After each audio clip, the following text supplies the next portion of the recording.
السلام علیکم میری پیاری یوٹیوب فیملی، کیسی ہیں آپ سب؟ امید کرتی ہوں آپ سب خیریت سے ہوں گی، اور میری اللہ سے ہمیشہ یہی دعا رہتی ہے کہ آپ جہاں بھی ہیں خوش رہیں اور آپ کے گھروں میں ہمیشہ خوشی، سکون اور برکت قائم رہے۔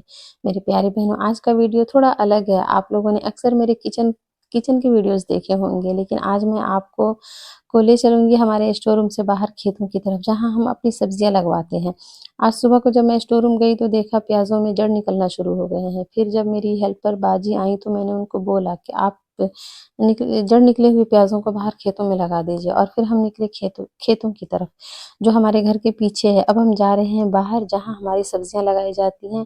یہاں کا ماحول بہت سکون والا ہوتا ہے، ہلکی ہوا چل رہی ہے، دھوپ تو بہت نرم سی ہے، اور زمین کی خوشبو تو سبحان اللہ۔ راستے میں باجی مجھے بتا رہی تھی پیاز کے بارے میں کہ پیاز میں جب بھی جڑ نکلنا شروع ہو جائے تو اسے پھر سے زمین میں دوبارہ لگا دینی چاہیے، وہ دوبارہ نکل جاتی ہیں ایک دم فریش۔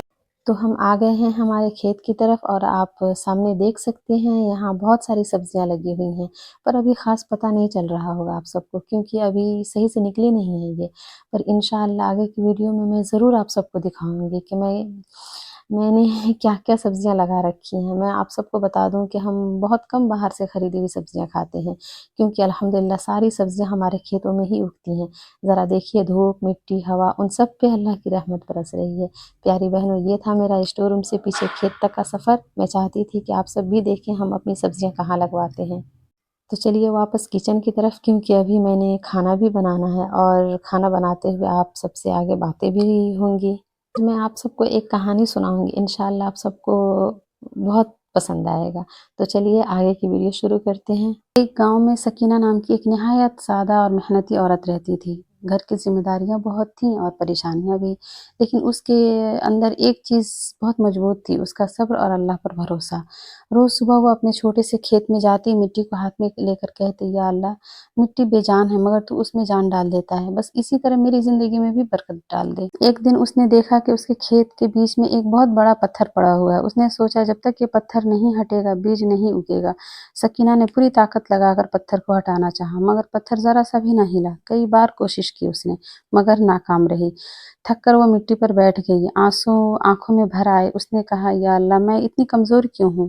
اتنے میں پاس سے ایک بزرگ گزرے۔ انہوں نے رک کر سکینہ سے پوچھا، بیٹی کیوں رو رہی ہو؟ سکینہ نے کہا، بابا، یہ پتھر ہٹ ہی نہیں رہا ہے، میرے بس کی بات نہیں ہے۔ بزرگ مسکرائے اور کہنے لگے، پتھر دو طرح کے ہوتے ہیں، ایک زمین کے اور ایک دل کے۔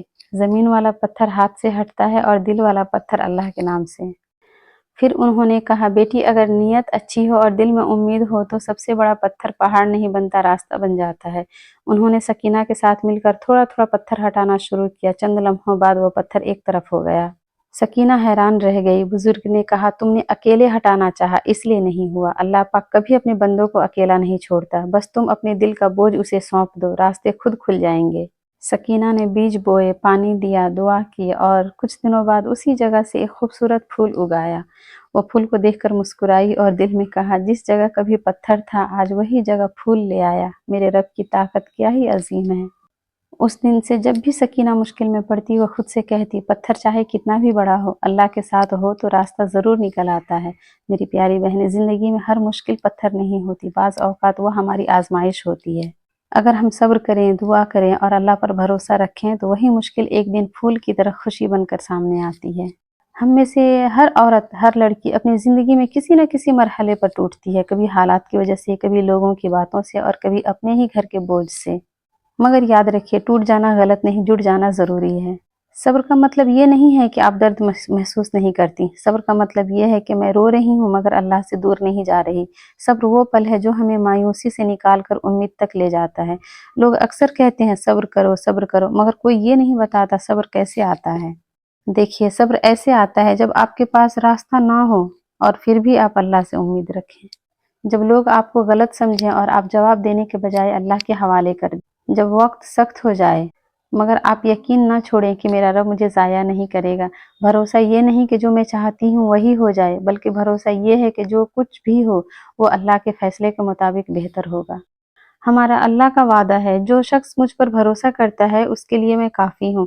کبھی کبھی اللہ اس لیے دیر کرتا ہے تاکہ آپ کو بہترین دے سکے۔ ہم جلدی چاہتے ہیں پر ہمارا رب بہترین چاہتا ہے۔ یاد رکھیے، مشکل ہمیشہ نہیں رہتی، صبح آنے سے پہلے رات گہری ہوتی ہے، ایسے ہی آسانی سے پہلے تکلیف بڑھتی ہے۔ آپ کی خاموشی اللہ سنتا ہے، آپ کا چھپا ہوا درد، آپ کے آنسو، وہ سب اللہ کے علم میں ہیں۔ آئیے ہم اللہ سے دعا کرتے ہیں۔ یا اللہ، ہمیں صبر کی طاقت عطا فرما، ہماری کمزوریوں پر اپنی رحمت نازل کر اور ہمارے زندگی کے ہر بند دروازے کو اپنی بہترین مصلحت کے ساتھ کھول دے، آمین۔ میری پیاری بہنوں، صبر کر کے کبھی کوئی ہارا نہیں اور اللہ پر بھروسہ کر کے کبھی کوئی تنہا نہیں رہا۔ اگر آپ کو میری باتیں، میرا ویڈیو اچھا لگتا ہے تو پلیز اپنے دوستوں کے ساتھ شیئر کیجیے اور میرے چینل کو سپورٹ کیجیے، کیونکہ مجھے آپ کے سپورٹ کی بہت ضرورت ہے۔ اور ہاں، میرے چینل کو سبسکرائب کرنا بالکل نہ بھولیں۔ ملتے ہیں اگلی ویڈیو میں۔ اللہ حافظ۔